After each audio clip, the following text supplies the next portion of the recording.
ओम नमः शिवाय।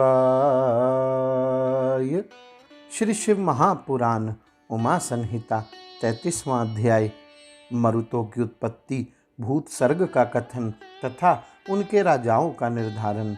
सूत जी बोले, हे तात, यह सर्ग स्वारोचिष मनवंतर में कहा गया है। वैवस्वत मनवंतर में जब महान वारुण यज्ञ का विस्तार हुआ, उस समय ब्रह्मदेव द्वारा हवन करते समय जो सृष्टि हुई उसका वर्णन करता हूँ। हे महर्षि, पूर्व समय में स्वयं ब्रह्मा ने जिन 7 ब्रह्म ऋषियों को मानस पुत्र के रूप में उत्पन्न किया था, उन्हीं के वश में उत्पन्न होने वाले देवगणों तथा दानवों में विरोध हो जाने से भयंकर संग्राम हुआ, जिसमें अपने पुत्रों के नष्ट हो जाने पर दिति कश्यप के पास गई। उसके द्वारा सम्यक आराधित हुए उन कश्यप ने प्रसन्नचित होकर उसे वर मांगने को कहा। तब उसने इंद्र का वध करने के लिए समर्थ युक्त तथा महातेजस्वी पुत्र का वरदान मांगा। तदंतर उन महातपस्वी ने उसे वांछित वरदान दिया और 100 वर्ष पर्यंत ब्रह्मचर्य आदि नियम के पालन करने का उपदेश दिया। उसके अनंतर परम सुंदरी तथा पवित्र आचरण वाली दिति ने गर्भ धारण किया और वह उपदेशानुसार ब्रह्मचर्य आदि व्रत नियमों का पालन करने लगी।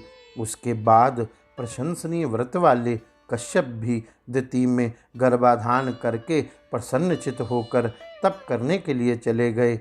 इधर इंद्र दिति के व्रत नियम में छिद्रान्वेषण का अवसर खोजने लगे। जब 100 वर्ष में 1 वर्ष कम रहा, उसी समय इंद्र को छिद्रावकाश दिखाई पड़ा।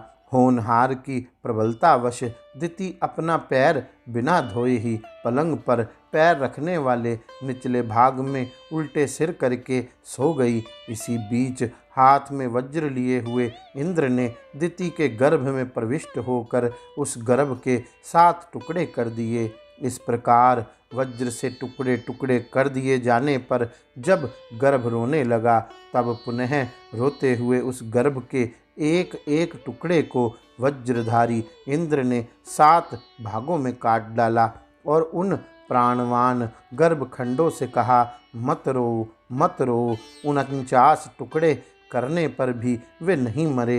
हे मुने, इस तरह इंद्र द्वारा काटे जाने पर उन 49 टुकड़ों ने हाथ जोड़कर उनसे कहा, हे इंद्र, आप हमारा वध क्यों करते हैं? हम आपके भाई मरुत हैं। उसी समय इंद्र ने उन सभी को अपना भाई मान लिया। हे विप्रशे, इसके बाद उन मरुतों ने शिवजी की इच्छा से अपने दैत्य भाव का परित्याग कर दिया।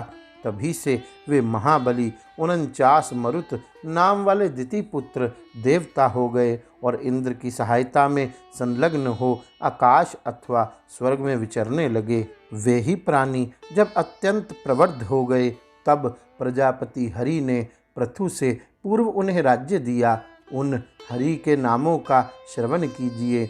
अरिष्ट, पुरुष, वीर, कृष्ण, जिष्णु, प्रजापति, पर्जन्य और धनाध्यक्ष, उन्हीं का यह समस्त संसार है।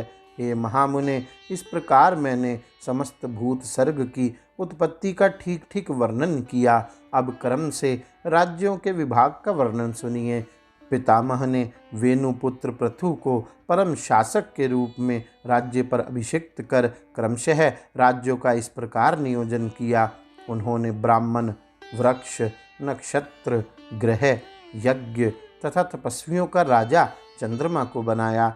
वरुण को जल का अधिपत्य, विश्वरवा पुत्र कुबेर को राजाओं का अधिपत्य, विष्णु को आदित्यों का अधिपत्य तथा पावक को वसुओं का अधिपत्य, दक्ष को प्रजापतियों का, इंद्र को मरुतों का, महातेजस्वी प्रहलाद को दैत्य एवं दानवों का और विवस्वानु पुत्र यम को पितरों का अधिपत्य प्रदान किया।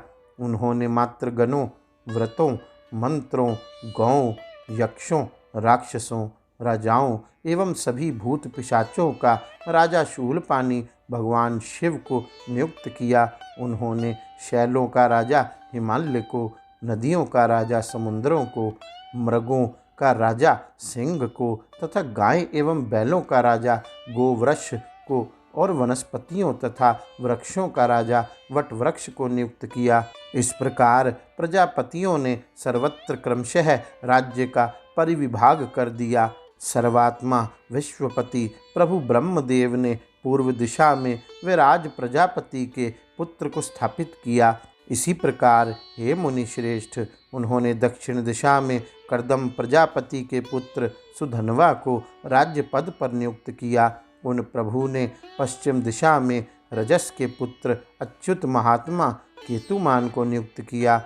उन्होंने उत्तर दिशा में पर्जन्य प्रजापति के पुत्र दुधर्ष राजा हिरण्यरोमा को अभिषिक्त किया। हे शौनक, इस प्रकार मैंने उन वेणुपुत्र पृथु का विस्तृत वृतांत बताया। यह प्राचीन वृतांत महान समृद्धि का साक्षात अधिष्ठान कहा गया है। इस प्रकार श्री शिव महापुराण के अंतर्गत 5वीं उमा संहिता में कश्यप वंश वर्णन नामक 33वां अध्याय पूर्ण हुआ। गौरी शंकर भगवान की जय। ओम नमः शिवाय।